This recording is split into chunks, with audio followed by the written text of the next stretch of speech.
Okay, it's gonna be a quick, direct upload. I did not watch Raw, obviously.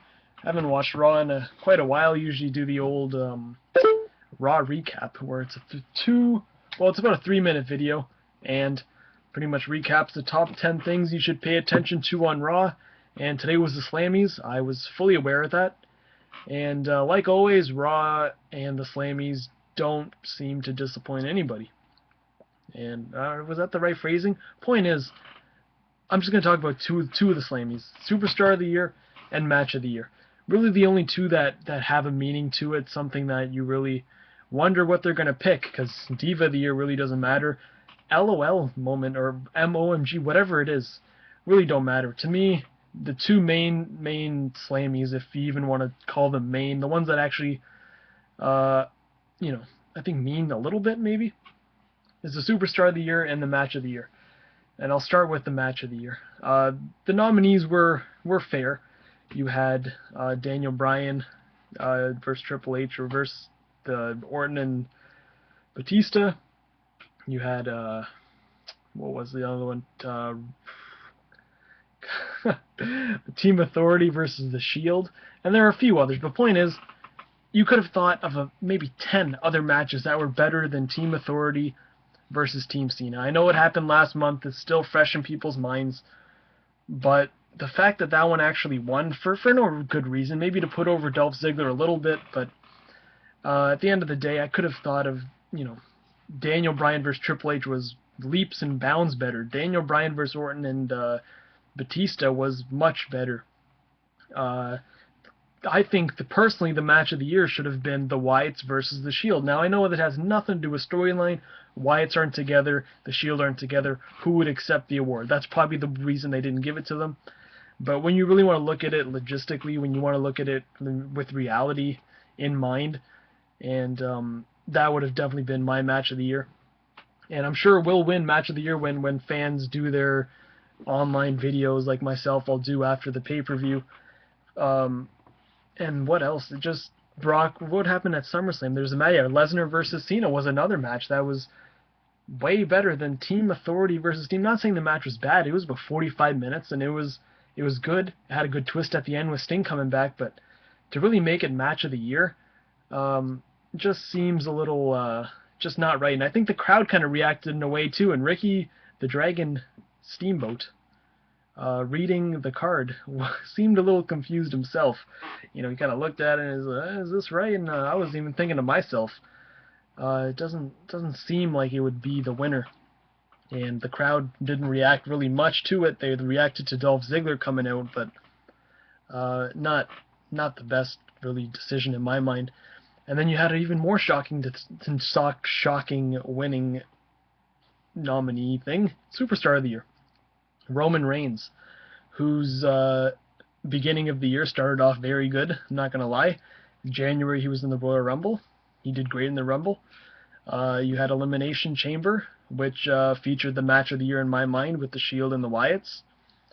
March was pretty much the lead up to WrestleMania, which he really didn't do much, but he did have the match with the Wyatts again on Raw, which was great. You had a match on SmackDown also. But WrestleMania, what did he really do? He faced the New Age Outlaws and Kane. They had about 5 minutes because the opening segment went too long. Beat him in 5 minutes. Then you have the night after Raw, where they set the tone for the Evolution versus the Shield program, which was great. Another 2 great pay-per-views in a row after that. What was Payback and Extreme Rules, I think? Whatever it was. Another fine thing. 6-man tags are always great. Then the Shield breaks up, and Reigns kind of does his thing with Orton. Wasn't the best. I know they tried putting him over strong by him beating Orton. They made him look like Superman by pinning Kane on multiple occasions. He pinned pretty much every semi to big top guy that they had, except maybe John Cena. But they really tried making him the next big thing. No pun intended to Brock, but they strapped the rocket ship on his back and they wanted him to take off. And then he had that surgery, and he's been out since September. So really after his feud with Orton, which, I wouldn't consider it a big program, but it was definitely the biggest singles thing he's done. He was out September, October, November. He comes back, does a couple interviews in December. So you're trying to tell me that a few good not few, but a great six-man tag, a few very good six-man tags, and one mediocre program with Randy Orton is enough to make you Superstar of the Year.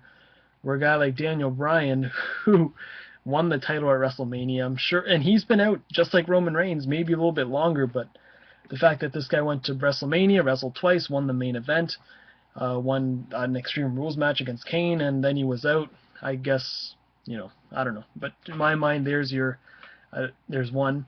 And the most obvious one, I think, would have been Brock Lesnar. He defeated the Streak, killed John Cena 2 times, and sure, he's not there, but he's the reigning and defending WWE World Heavyweight Champion, and the way to put him over is give him another accolade. Hey, he's conquered the Streak, he's conquered John Cena, he's the WWE Champion, and he's the 2014 Superstar of the Year. There you go, there's your monster. Easy peasy lemon squeezy, but nope. Roman Reigns comes out, crowd didn't expect it again. When they see Roman, you hear a whole bunch of ladies screaming, a couple boos. Reigns, not always the best talker. I think I can pretty much rehearse everything he said. This isn't the brass ring, but it's damn close, and I'll take it. And he holds the thing up. Is that the end of the interview? No, puts it back down. What'd he say? I don't care who's on top, whether it be Rock, Triple H, Cena, Orton, I'm going to step up. And you can believe that. Holds it up again, and then his music starts playing. What is that? I'm like, he knows he doesn't do it. Well, he knows he shouldn't have had that thing, but just a little weird segment. I just finished watching it now, that's why I pretty much remember everything he just said. But not the best. And I'm glad I don't watch Raw, because, I'm sure if I was watching it, I'd probably give myself just too much stress to the brain. That's why I wear this hat, because I'm starting to bulge a little bit from too much stress from watching Raw. But that's all. I'll see you guys in the next video.